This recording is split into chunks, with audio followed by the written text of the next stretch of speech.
본문은 하나님의 부르심을 받은 아브라함이 복된 약속을 받고 인도함을 받아 가는 곳마다 단을 쌓고 하나님께 예배를 드린 그 내용이 아브라함의 생애로 묘사되고 있습니다. 아브라함에게 나타나셔서 복을 약속하시고 믿게 하는 그 반응으로 아브라함의 예배와 찬송을 받아내고 있는 모습입니다. 그리고 아브라함은 하나님을 의지해서 사는 인생의 복된 모습을 그려냅니다.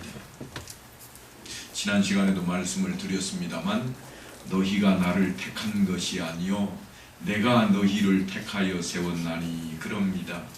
무슨 말씀인가 하면 아브라함을 택하시고 세우셔서 일하시는 하나님의 특별하신 어떤 그러한 계획을 이야기하고 있는 겁니다.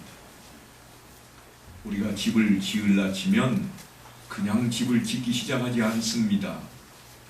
옛날에도 집을 지을 때는 생각을 가지고 준비를 합니다. 이렇게 지어야 되겠다. 요즘은 이제 문명이 더 발달이 되어서 그것을 그림으로 그립니다. 그것을 우리는 설계도라 그럽니다. 설계도를 그려놓고 생각한 대로 그대로 집을 지어 나가는 겁니다. 하나님께서도 우리 인생에게 계획하시고 준비하신 그것을 그대로 이룰 수 있도록 우리를 보호하시고 때로는 인도하시고 이끌어 가신다고 하는 것입니다. 그래서 아브라함을 세우신 것은 그를 복의 근원으로 삼아서 모든 민족이 복을 받게 하려는 뜻이 아브라함을 특별한 위치에 서게 만들어 놓았습니다. 그래서 그의 이름의 뜻이 뭔가 하면 열국의 아비라 그러는 겁니다. 이제 후로는 내 이름을 아브라함이라 하지 아니하고 아브라함이라 하리니 이는 내가 너로 여러 민족의 아버지가 되게 함이니라. 그래서 모세는 아브라함의 그 삶의 여정을 통해서 나타나시는 그 하나님의 모습을 지금 이 창세기에다가 그려놓고 있는 것입니다. 내가 믿는 하나님은 과연 어떤 분이신가 하는 것입니다. 하나님께서는 한 사람 한 사람 그 사람들 인생들마다 다 찾아다니면서 하나님 자신을 소개하고 있지를 않고 아브라함을 통해서 하나님을 나타내고 계십니다. 그래서 아브라함은 평생토록 약속의 땅에서 아무런 기업도 얻지 못했지만 장사 지낼 만한 막벨라 굴, 그 작은 굴 하나밖에 얻은 것이 아무것도 없지만 그는 여전히 하나님께 택함 받은 자로 하나님을 의지하고 하나님께 맡기는 삶을 살아갑니다. 아브라함은 어떤 내놓을 만한 기업을 통해서 자신의 일을 한 것이 아니라 왔다 갔다 하는 그것이 그의 일의 전부였습니다. 창세기를 통해서 아브라함이 어떤 일을 했는가 하고 쭉 한번 훑어보십시오. 아브라함은 이곳에서 저곳으로 또 저곳에서 또 다른 곳으로 열심히 옮겨 다닙니다. 그런데 옮겨 다니는 그것이 하나님께서 그를 통해서 이루게 하는 아브라함의 사명입니다. 더 많은 곳에서 더 많은 사람들을 만나고 그들에게 하나님을 의지하며 사는 사람의 다른 모습을 그렇게 증거해야 했다고 하는 것입니다. 그러니까 아브라함은요, 왔다 갔다 하는 것이 그에게 주어진 사명입니다. 혹간에 우리 연로하신 성도님들께서 그런 말씀들을 하십니다. 이제는 나이가 들어가지고 나는 아무 쓸모도 없습니다. 그런데 여러분, 그게 아닙니다. 비록 연로하시고 비록 힘이 없어 보이지만 그런 가운데에도 새벽마다 하나님의 전에 나와서 기도하고 돌아가시는 모습을 보는 사람들이 어쩌면 저렇게 연로하신데도 새벽에 교회 다니실 수 있을까? 무엇이 저 사람으로 교회를 나가게 만들까? 그래서 하나님께 영광을 돌리게 만든다고 하는 것입니다. 왔다 갔다 하는 것이 아무것도 아닌 것 같지만 그 이상 큰 게 없습니다. 왔다 갔다 하는 그것 때문에 사실은 아브라함이 믿음의 조상이라 그러한 칭호를 받을 정도입니다. 그러니까 이제 나는 나이 들어서 세상 사람들에게도 교회에도 쓸모가 없다, 그런 생각은 가지실 이유가 없습니다. 하나님께서 그 모습을 통해서 그 현장에서 역사하시고 그와 같이 왔다 갔다 하는 그 모습을 통해서 하나님의 살아계심을 드러내시기 때문입니다. 그런 것을 우리는 흔히 이렇게 이야기합니다. 우리 인생은 나그네라. 나그네가 뭔가요? 그냥 왔다 갔다 하는 겁니다. 떠돌아다니는 겁니다. 아직 집에 안착하지 못하고 밖에 떠돌아다닐 때 나그네라 그러는 것입니다. 사라가 죽었을 때 아브라함은 헷 족속에게 나는 당신들 중에 나그네요 거류하는 자니 당신들 중에서 내게 매장할 소유지를 주어 내가 나의 죽은 자를 내 앞에서 내어다가 장사하게 하시오 그럽니다. 나는 나그네요 거류하는 자라, 그렇게 자신을 표현합니다만 헷족속이 뭐라고 그러는가 하면 헷족속이 아브라함에게 내 주여 들으소서, 당신은 우리 가운데 있는 하나님이 세우신 지도자이시니 우리 묘실 중에서 좋은 것을 택하여 당신의 죽은 자를 장사하소서. 아브라함은 자기를 나그네라 그렇게 표현하고 있는데 헷사람이 볼 때에는, 헷족속이 볼 때에는 보통 사람이 아닙니다. 왔다 갔다 하고 있지만 보통이 아니요 하나님께서 세우신 지도자라. 그래서 누가 나한테 매장할 소유지를 좀 파시오 하는데 아니요, 뭘 그걸 살려고 하십니까? 우리가 아무데라도 당신이 필요하다고만 하면 안 드리고 못 드릴 장소가 없습니다 하고 고백할 정도가 되어 있습니다. 헷족속이 아브라함을 하나님의 지도자라 그렇게 표현합니다. 개역성경에서는 방백이라 그랬습니다. 방백이라 하면 작은 나라의 왕을 이야기합니다. 때에는 큰 나라들이 없었습니다. 신족 사이로 모여서 마치 오늘날처럼 말한다면 그것을 한 나라로 이루어 사는 그러한 시절입니다. 그래서 어떤 왕인가 하면 하나님께서 세우신 왕이라, 지금 그러한 표현입니다. 아브라함의 존재와 삶을 통해서 그들이 하나님을 알고 있습니다. 헷족속이 자기들과 함께 사는 것도 아니고 아브라함이 왔다 갔다 지나쳐 지나가는데 아, 저분은 하나님께서 세우신 지도자라, 그것을 알고 있습니다. 신약시대를 살고 있는 우리에게 있어서 이것을 달리 표현한다 그러면 왕같은 제사장이라 그렇게 표현할 수 있을 것입니다. 그들이 하나님을 믿고 의지하는 사람으로 아브라함을 분명하게 이해하고 있는 모습입니다.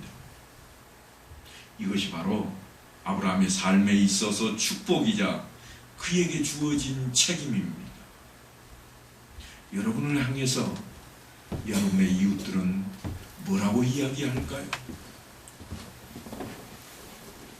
아, 하나님의 종이라, 하나님의 일꾼이라, 그러한 표현을 과연 하고 있을까요?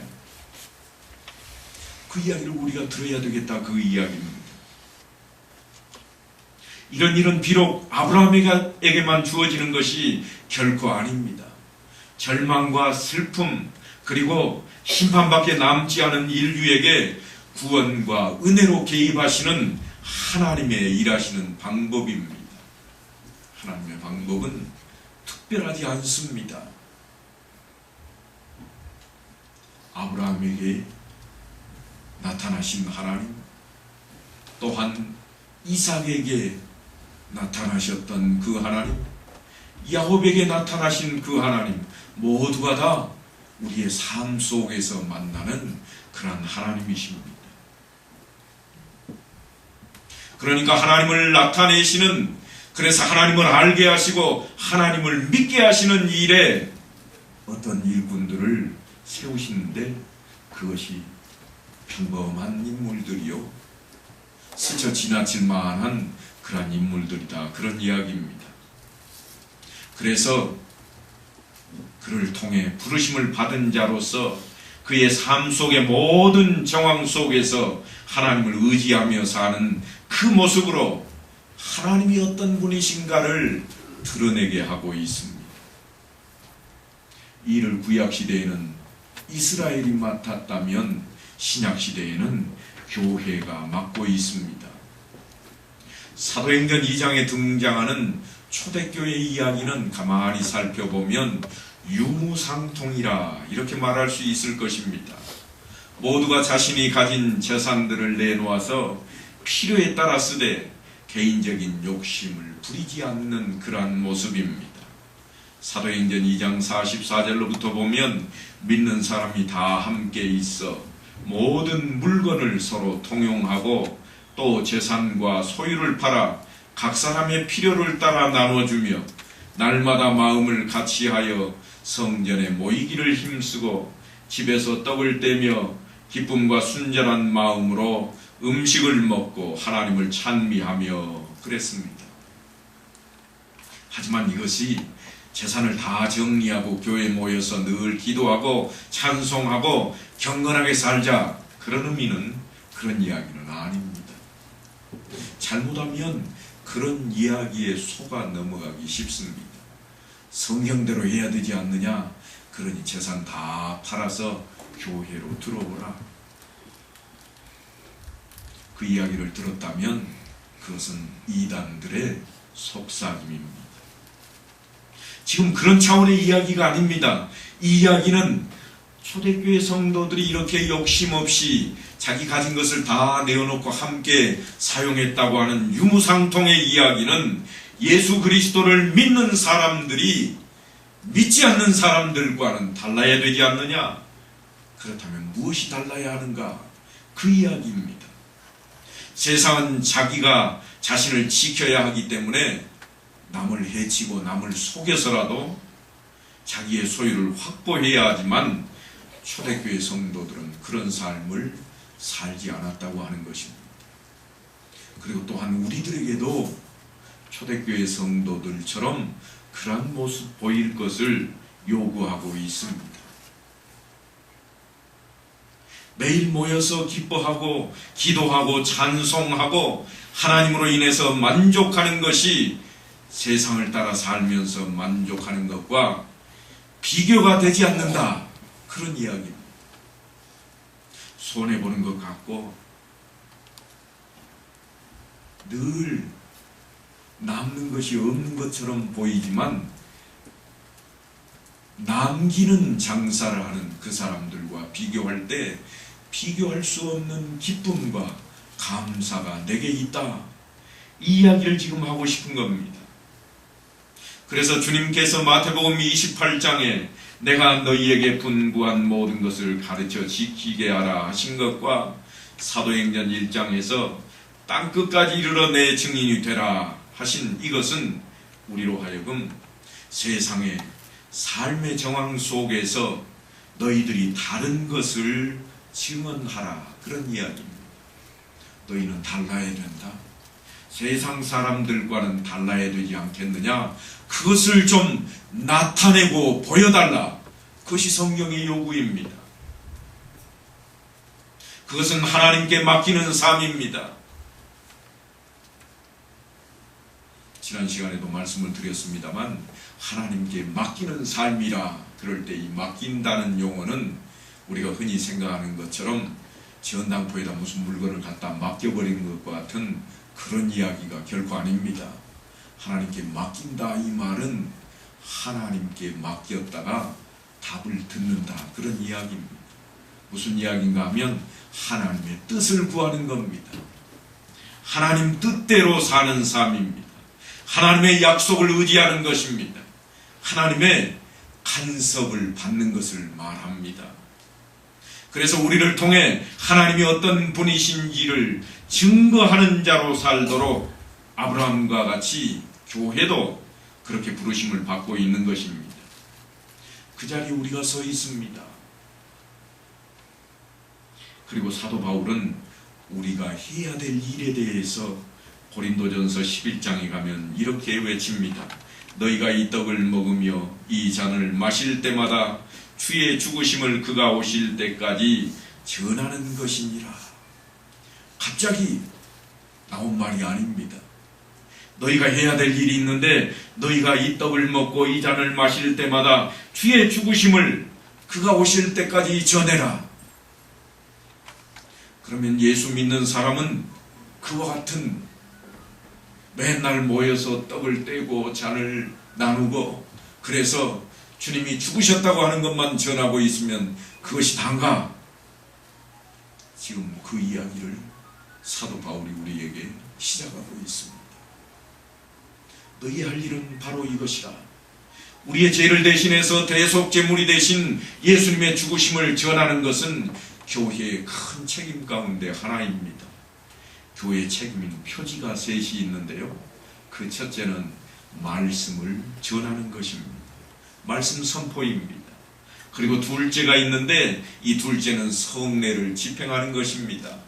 성례라고 하는 것은 세례 받는 것과 성찬식을 하는 것입니다. 그리고 세 번째는 권징의 시행입니다. 권징 그러면 마치 벌 주는 것처럼 생각이 되어집니다만 그 말을 그대로 풀면 이럽니다. 바른 일을 권장하고 그런 일을 책벌하는 것으로서 신앙생활을 잘 훈련하도록 요구하고 다스리는 것을 말합니다. 세상에 똑같은 단어가 하나 더 있습니다. 사자성어로 뭐가 있는가 하면 권선징악이라 하는 용어가 있습니다. 선한 것은 칭찬하고 악한 것은 벌준다, 그런 말인데요. 이 권선징악과 그렇다면 권징은 어떤 차이가 있는가? 권선징악은 마땅히 벌줄 것, 벌 받고 상 받을 만한 건 상을 받으면 끝입니다. 그러나 교회에서 말하는 이 권징은 목적이 벌 주고 상 주는 데 있지는 않습니다. 어디에 목적이 있는가 하면 회복시키는 데 있습니다. 잘못한 것을 가르치고 다시금 회개해서 회복되고 새 것이 되게 만드는 데 있다고 하는 것입니다. 그러니까 권선징악으로 권징을 착각하시면 안 됩니다. 반드시 교회에서 하는 책벌은 나아지고 바른 곳을 향해 갈 수 있도록 기회를 주는 것입니다. 그래서 스스로 징계를 받음이 마땅하다 여기는 것이 옳은 방법입니다. 동일한 용어가 전에도 살펴보았지만 아들에게 징계를 가한다고 권징에 대한 내용을 주님께서 사용을 합니다. 그때 뭐라고 그럽니까? 그 징계라고 하는 것은 아들을 아들답게 만드는 훈련이라 그랬습니다. 그래서 교회의 권징은 잘한 것은 칭찬해서 더욱 잘하게 하고 또한 잘못된 것은 가르치고 훈련시켜서 다시금 바른 모습으로 만드는 데 그 목적이 있다고 하는 것입니다. 그런데 그 표지들 가운데 하나가 무엇이라고 그랬는가 하면 성찬이라 그랬습니다. 교회의 아주 중요한 표지 가운데 하나입니다. 이 성찬은 예수님의 죽으심을 기념하는 것입니다. 예수님의 죽으심이라고 하는 이 말 속에는 사실은 기독교 신앙의 본질이 함축되어 있습니다. 그래서 예수님이 왜 죽으셨고 그것이 나와 무슨 상관인가? 이것이 바로 신앙의 시작을 알리는 것입니다. 그것이 우리에게 처음 예수 믿을 때 우리에게 자리 잡고 들어왔던 내용입니다. 예수가 죽었는데 그것이 나하고 무슨 상관인가? 그것으로부터 신앙이 시작된다고 하는 것입니다. 우리가 늘 듣는 말 가운데 예수님은 우리의 죄 때문에 죽으셨다 말하고 우리의 죄값을 대신 치르셨다고 하는데 우리가 무슨 죄를 지었습니까? 흔히 예수를 전하다 보면 많은 분들이 그렇게 대답을 합니다. 나는 죄 안 지었어요. 내가 살인을 했습니까? 도둑질을 했습니까? 내가 죄 지은 거 봤어? 그런 이야기를 합니다. 이것은 아주 중요합니다. 하나님께서 우리 인간을 하나님의 형상대로 지으셨습니다. 그런데 그 인간이 하나님을 배반한 것입니다. 그래서 그 죄로 모든 인간은 죽을 수밖에 없게 되었습니다. 이 정도 설명하면 이해가 되셔야 되는데 사실 이해가 잘 안 됩니다. 조금 쉽게 설명을 좀 해보겠습니다. 우리가 잘 아는 내용입니다. 여러분 사극들 종종 보시죠? 사극, 이조시대 혹은 고려시대 이런 이야기들 드라마를 통해서 종종 나오잖아요. 그런데 항상 그 사극에 등장하는 내용이 있는데 그게 뭔가 하면 왕을 배반하는 내용입니다. 왕을 배반하면 어떻게 되던가요? 그때 당하는 것이 하나 있습니다. 멸문지화입니다. 왕을 배반한 사람은 붙잡히기만 하면 멸문지화를 당합니다. 그 사람이 왕을 배반했으니까 혼자 당하는가 하면 그게 아니에요. 잘못한 사람은 3대가 모조리 다 죽임을 받습니다. 잘못은 혼자 했는데 그 가문 전체가 다 몰락해버립니다. 아니 어떤 때에는 후손 대대로 벌을 줍니다. 요즘도 여러분 신혼조회 할 때 뭐 조사하는지 아십니까? 신혼조회. 아, 그 사람 집안에서 옛날에 빨간 글씨 올라가 있지는 않는가? 그 조사하는 겁니다. 6.25 때 혹은 우리가 잘 알고 있는 일제시대 때 잘못한 집안 사람은 아닌가? 그래서 혹시라도 그런 기미가 보이기만 하면 안 뽑아주는 겁니다. 후손들이 어려움을 당하고 있습니다. 작은 일 하나에도 그렇게 하고 있는데 바로 그 이야기를 하고 있는 겁니다. 바로 그것이 우리에게 주어졌습니다. 내가 배반한 게 아닙니다. 내가 하나님을 배반했던 게 아니었습니다. 그런데 우리의 인간의 시조인 아담이 범한 죄입니다. 그래서 모두가 다 벌을 받게 되었다 그 말입니다. 인간은 모두 다 멸문지화를 당하게 되었습니다. 하지만 그런 우리를 구원하기 위해서 예수님께서 대신 죽으심으로 우리의 죄값을 대속하셨습니다. 하나님을 배반하고 떠나서 살던 그런 자리로부터 구원하셔서 하나님의 형상으로 지음을 받은 그 자리로 회복시켜 주신 것입니다. 이것이 교회입니다. 그래서 교회의 목적이 어디 있느냐 할 때 전에도 설명을 드렸지만 이 자리에 나와 있는 모든 사람이 한 사람도 낙오됨이 없이 천국 문을 열고 들어가는 데 있다. 그것입니다. 그것이 교회입니다. 그래서 교회 안에는 이처럼 신앙 고백을 하는 사람들이 모여 살면서 가지는 모든 삶의 정황을 만나게 되는 겁니다. 그러니까 교회라고 해서 우리 인생이 살아야 하는 어떤 삶의 현실적인 필요나 요구에서 면제를 받는 것은 없습니다. 나는 교회 나갔으니까 이 정도쯤은 면제받는다. 그런 일이 없습니다. 똑같이 먹어야 하고 똑같이 일해야 하고 결정해야 하고 똑같은 모습으로 살아가야 됩니다. 그런데 그때 그와 같은 삶을 살아갈 때 우리가 세상과는 달라야 한다고 하는 것입니다. 무엇이요? 사는 모습이, 행동이 달라야 된다. 그것을 요구하고 있습니다. 의견이 없고 주장이 없고 다툼이 없고 싸움이 없다는 그런 얘기가 아닙니다. 그것을 어떻게 해결하느냐 하는 것입니다. 어떻게 살고 있느냐 그 이야기입니다. 맞고 틀리고의 문제가 아니라 사람마다 좀 더 앞서 나가기도 하고 뒤지기도 하는 그러한 차이가 있습니다. 이것을 중요하게 여기는 사람이 있는가 하면 저것을 더 중요하게 여기는 사람이 있고, 한번 모아서 하자는 사람도 있는가 하면 어떤 사람은 따로따로 그렇게 나눠서 하자는 사람도 있습니다. 우리가 인생을 살면서 삶의 정황에서 만나는 그러한 것들의 모든 싸움이 우리에게 여전히 있습니다. 무슨 이야기인가 하면 우리가 아이에게 학교에 갔다 왔으면 숙제 먼저 하고 놀아라. 그때 아이들이 뭐라고 그래요? 좀 신나게 놀고 와서 숙제할게요. 이런 싸움입니다. 우리 신앙의 싸움도 바로 그러한 싸움입니다. 서로가 자신이 옳다고 생각하기 때문에 부딪히고 충돌하는 것입니다. 그러므로 교회는 그러한 여러 가지 싸움 속에서 신앙적인 기준을 가지고 한 마음이 되어야만 합니다. 그 기준이 어디에 있는가 하면 우리가 다 가지고 있는 신앙 고백입니다.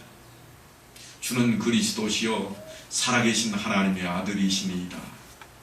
이 베드로의 신앙 고백이 교회의 기준이 되어야 되는 겁니다. 왜 그것이 기준이 되어야 하느냐? 다른 거 다 많은데 왜 하필이면 그것이 기준이냐 할 때에 그것은 주님께서 그 신앙 고백 위에 교회를 세우셨기 때문입니다. 주님께서 베드로를 반석이라 하고 그 반석 위에 교회를 세우겠다. 베드로의 신앙 고백 위에 교회를 세우시고 천국 열쇠를 허락하셨기 때문입니다. 그런데 놀랍게도 베드로에게 내가 천국 열쇠를 내게 주리니 네가 땅에서 무엇이든지 매면 하늘에서도 매일 것이요 네가 땅에서 무엇이든지 풀면 하늘에서도 풀리리라 하신 이 말씀은 하나님께서 이미 아브라함에게 복을 약속하시면서 너를 축복하는 자에게는 내가 복을 내리고 너를 저주하는 자에게는 내가 저주하리니 땅의 모든 족속이 너로 말미암아 복을 얻을 것이라 하신 것과 동일합니다. 그러니까 우리의 믿음과 헌신과 열정 위에 교회가 선 것이 아니라 고백의 내용인 예수 그리스도는 하나님이시요 살아계신 하나님의 아들로서 우리를 구원하기 위해 죽으시고 부활하신 주님이시라고 하는 이 신앙 고백 위에 교회가 세워졌다고 하는 것입니다.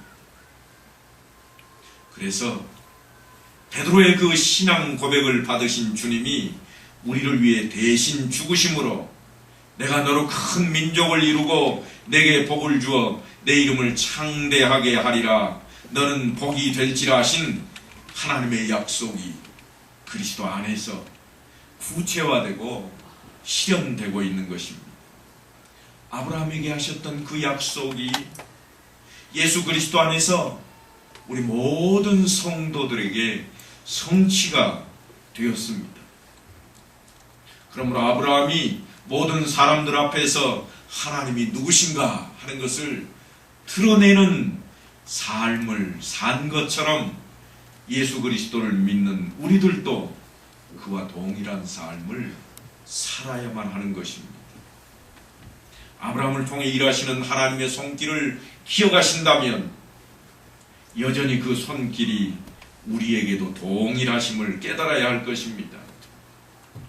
아브라함은 그의 후손이 하늘의 별과 같고 바다의 모래와 같으리라 하는 약속을 받았지만 정작 그런 호사를 누리지 못했습니다. 그러나 성경은 아브라함이 하나님이 계획하시고 지으실 터가 있는 성을 바랐음이라 하고 히브리 기자가 말하고 있고 믿음으로 그가 이방 땅에 있는 것 같이 약속의 땅에 거류하였다고 하나님의 약속을 의지하는 삶을 살았음을 증거하고 있습니다. 아브라함의 삶이 이러할진데 과연 우리는 어떠합니까? 하나님께서 우리를 위해 어떻게 하셨습니까?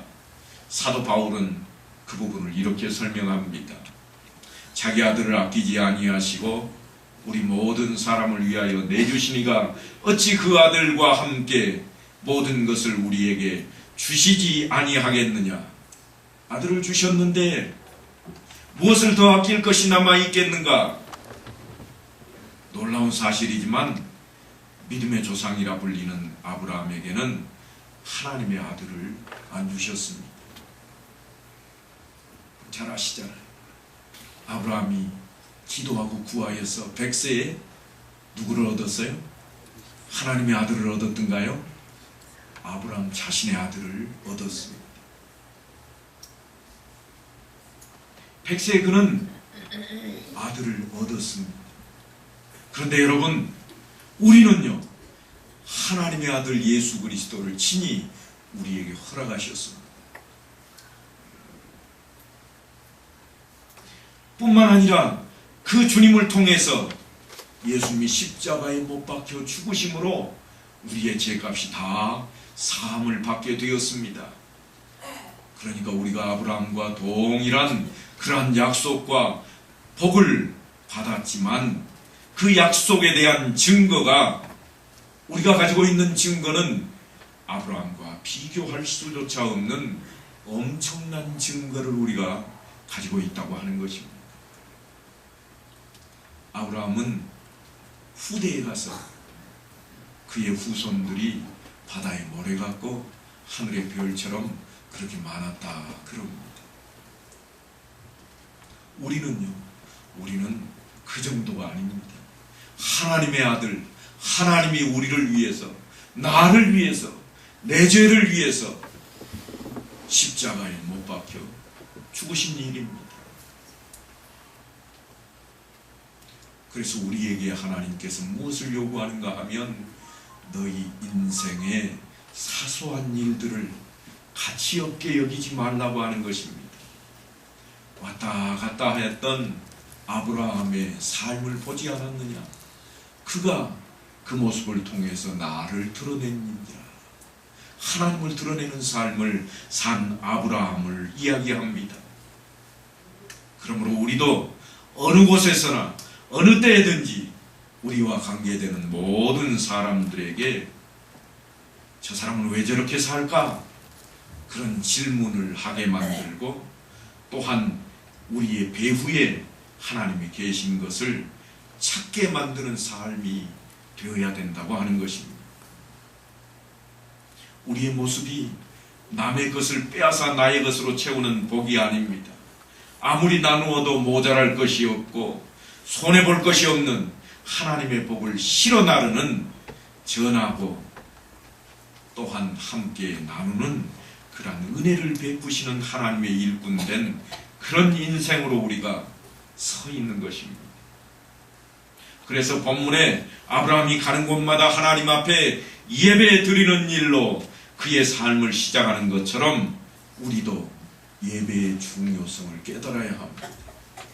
아브라함이 공격할 때마다 하나님 앞에 제단을 쌓고 예배한 것처럼 우리도 그렇게 할 때에 비로소 햇사람이 아브라함을 향해서 하나님의 지도자라, 방백이라 그렇게 표한 것처럼 우리도 늘 하나님 앞에 예배하는 모습, 하나님 향해서 찬송하는 모습을 통해서 세상 사람들이 우리를 볼 때, 아, 예수 믿는 사람, 하나님의 사람이라고 그렇게 칭함을 받게 되어야만 한다고 하는 것입니다. 우리가 드리는 예배가 그처럼 중요합니다. 그래서 우리를 향해서 예수를 믿지 않는 사람들이, 예수 믿는 사람들은 일요일에는 일도 안 하고 장사도 안 해도, 그래서 분명히 손해가 될 텐데 왜 기뻐하고 무엇을 감사할까? 그런 고민을 하게 만드는 삶을 살아야 된다고 하는 것입니다. 저 사람들 망할 것 같은데 안 망하네? 왜 안 망할까? 아, 예수 믿는 그것 때문이로구나. 이것이 우리를 통해서 드러나야 된다고 하는 것입니다. 사도 바울은 그러한 우리의 모습을 데살로니가 전서에서 이렇게 표현을 했습니다. 항상 기뻐하라. 쉬지 말고 기도하라. 범사에 감사하라. 이것이 그리스도 예수 안에서 너희를 향하신 하나님의 뜻이니라. 성령을 소멸하지 말고 예언을 멸시하지 말고 범사에 헤아려 좋은 것을 취하고 악은 어떤 모양이라도 버리라. 그렇게 외치고 있습니다. 하나님의 뜻을 분명히 하고 있습니다. 이것이 우리의 삶의 모습이 되어야 됩니다. 복받은 사람은 다 이유가 있습니다. 어디를 가든 하나님을 잊지 않고 하나님을 위해 예배 드리는 사람입니다. 내가 복받겠다고, 내가 잘되겠다고 나를 위해서 드리는 예배는 많지만 하나님을 위해서 드리는 예배, 그 예배가 진정 적은 시대에 우리가 살고 있습니다. 그런데 그 가운데 오늘 본문에 등장하는 아브라함의 예배 드리는 모습은 귀감이 됩니다. 사랑하는 성도 여러분, 하나님의 말씀을 전적으로 신뢰하고 떠날 것은 과감하게 떠나야 되겠습니다. 죄에 묶여있던 나의 자리가 있다면 박차고 일어서야 되겠습니다. 손해보라면 주를 위해 손해라도 감당하고 나서야만 합니다. 그래야만 하나님의 복주심이 임하게 될 것입니다. 버리는데, 손해보는데 그럼에도 불구하고 이기고 복을 받게 된다고 하는 것입니다. 그리고 더불어서 나를 위한 예배가 아니라 진정으로 하나님께 영광을 돌리는 하나님을 위한 예배로 축복을 이어가는 온 성도들이 되시기를 간절히 축원합니다.